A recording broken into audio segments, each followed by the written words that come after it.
entonces iría para una nueva clase donde vamos a ver la materia de química de disoluciones.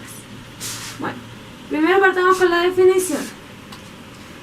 Les voy a poner igual un material abajo, ¿ya? Por la guía de definición. Entonces, primero tenemos, la disolución nos va a indicar una relación entre dos componentes, uno que se va a llamar soluto y otro que se va a llamar solvente, ¿ya?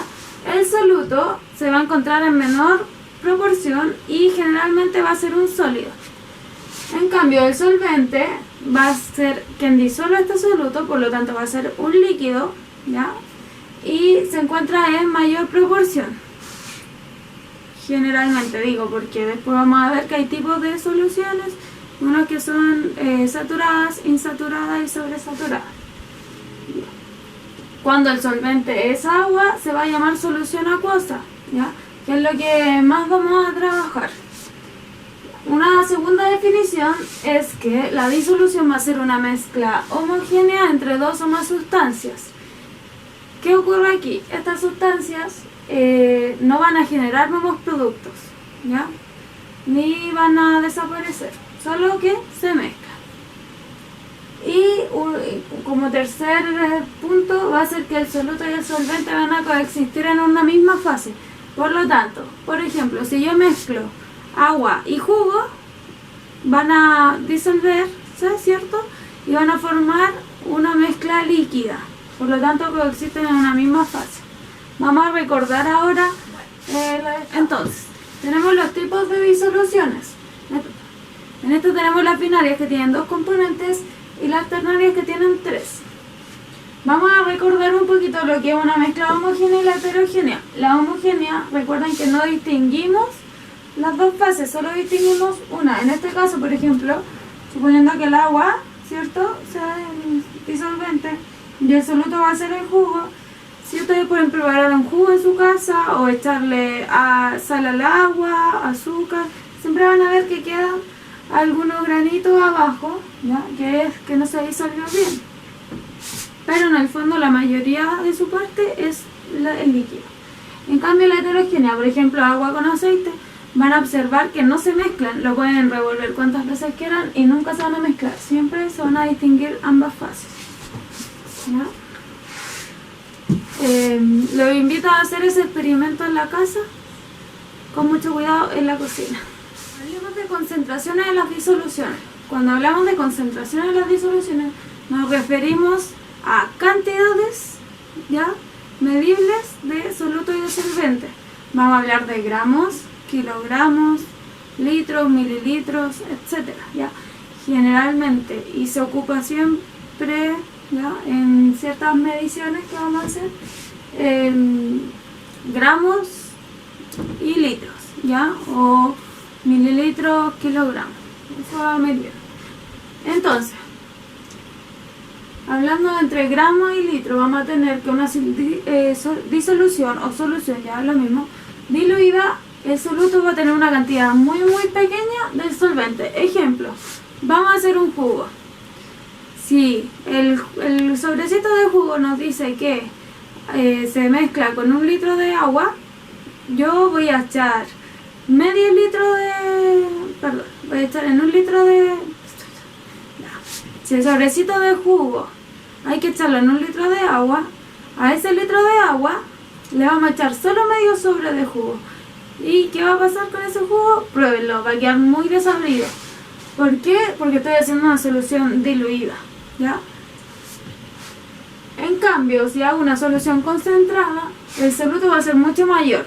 En mi casa les gusta el azúcar, entonces yo voy a decir, ya, si le tengo que echar un sobrecito a 1 litro, voy a echarle 2 sobrecitos a ese litro. ¿Qué va a pasar con el jugo? Va a quedar demasiado dulce. Entonces, nos demuestra que el soluto va a ser mucho mayor al solvente, ¿ya? Ahora, una medida que involucra la temperatura, ¿ya? Por ejemplo, esta le estamos haciendo a temperatura ambiente, ya también. Vamos a hacer la temperatura. Una solución saturada va a ser la máxima proporción que resiste. O sea, el litro de jugo va a tener un sobrecito y va a quedar bien, ¿ya? En cambio, una sobresaturada es muy parecida a la concentrada. ¿Qué quiere decir? Que yo le voy a echar dos sobres de jugo a 1 litro de agua. Y la insaturada, ya que no la escribí, es como la diluida, pero involucra la temperatura. Lo mismo, voy a echar 2 litros de agua con un sobre de jugo y ¿qué va a pasar? Va a quedar malo. Vamos a continuar con las unidades físicas de concentración. Aquí viene la parte interesante de los ejercicios. Como primero, vamos a tener el porcentaje masa-masa o peso-peso, ¿ya? Se lo podrían poner también como PP, que es peso-peso, masa-masa. Ya yo prefiero el masa-masa. ¿Qué nos dice esta fórmula? Masa del soluto dividido en masa de la solución por 100. ¿Por qué por 100? Porque recuerden que estamos sacando porcentaje. Luego tenemos el volumen. Volumen del soluto dividido en volumen de la solución por 100. Y finalmente tenemos porcentaje masa-volumen, que va a ser la masa del soluto dividido en el volumen de la solución por 100. Ya, ¿qué va a indicar aquí? La masa siempre tiene que estar en gramos, ya, en estas tres, y el volumen siempre en ml. Insisto, en estas tres unidades físicas. Ya, en todas, el porcentaje, ya, esto nos va a indicar la cantidad de gramos, ¿cierto? O ml de soluto, ya, del denominador, que hay en 100 unidades de solución. Por ejemplo, aquí, si fuera 54% de masa-masa, ¿qué significa esto? Que en 54 gramos de soluto se encuentran en 100 gramos de solución. Por último, tenemos las concentraciones químicas. Acá nos encontramos con la molaridad. Cuando nos preguntan por concentración, esto es lo que hay que calcular. La molaridad se representa con una M mayúscula y va a significar el número de moles de soluto dividido en los litros de solución. Importante, mol, recuerden que es gramos partido en la masa molar. Si yo quiero sacar los moles de soluto, voy a ocupar los gramos del soluto dividido en la masa molar del soluto. Ya, después más adelante vamos a ver ejercicios. Luego tenemos la densidad. La densidad es masa en gramos partido por volumen en ml. ¿Ya? La fracción molar va a ser puede ser de fracción molar de soluto, que va a representar A, y del solvente, que va a representar B. Entonces, si yo quiero sacar, por ejemplo, de A, del soluto, voy a poner fracción molar del soluto es igual a los moles del soluto, con esta fórmula, dividido en la suma de moles del soluto más la suma de moles del solvente, o sea, se ponen separados. Y tenemos también que la fracción molar de soluto más la fracción molar del solvente tiene que dar 1. Luego tenemos las partes por millón, que van a ser los miligramos del soluto divididos en los litros de solución. Y para terminar, la molaridad, ya muy parecido, se representa con una M minúscula y van a ser los moles del soluto divididos en los kilogramos. Aquí son litros y acá son kilogramos, ya, no se confundan.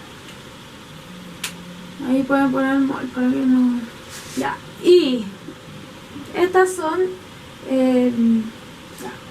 fórmulas especiales, digamos, que se ocupan en ciertos casos. Vamos a ir evaluando ciertos problemas que nos van a dar datos.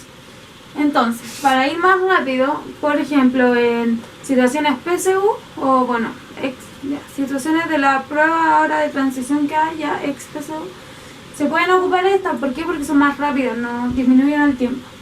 Nos va a decir que la molaridad, o sea, esto también se puede calcular con el porcentaje en masa multiplicado por la densidad, ya que está, por 10 dividido en la masa molar.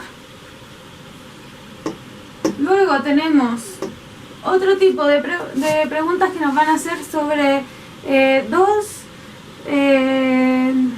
soluciones instantáneas. Entonces nos van a dar datos de la primera, datos de la segunda, y siempre nos va a faltar uno. Por ejemplo, que nos falte concentración. Voy a tener este dato, voy a tener este y este. Entonces despejo concentración de la solución final. ¿Ya? Se puede ocupar como inicial también o final. ¿Ya? Ambas sirven. Y ahí despejo la ecuación, esta va a pasar dividiendo y me va a quedar listo. Y por último, el porcentaje de masa-volumen se puede sacar con el porcentaje de masa por la densidad. Bueno chicos, esa sería la clase teórica de disoluciones. Espero verlos para la clase de ejercicios, que ya la estaré grabando luego para que repasemos esa parte. Vamos a ver tipos de ejercicio con esto y con concentraciones físicas. No olviden suscribirse y darle a la campanita para cuando suba el video de los ejercicios. Nos vemos en la próxima clase. Adiós.